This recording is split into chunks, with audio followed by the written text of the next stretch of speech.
Abang naghihintay ng operasyon mga kabutoday, wala pa eh.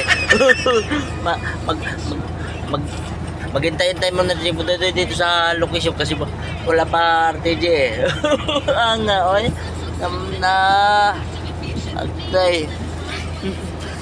Matatagal lang kami dito sa loob. Opo, magugutom na nga si Butodoy eh, nagugutom na eh. O wala pa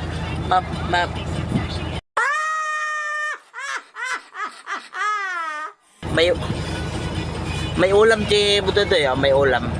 Kaso ng kanin ni Butodoy na wala na. Wala kanin si Butodoy. Apo, wow nga, may manggutom ako.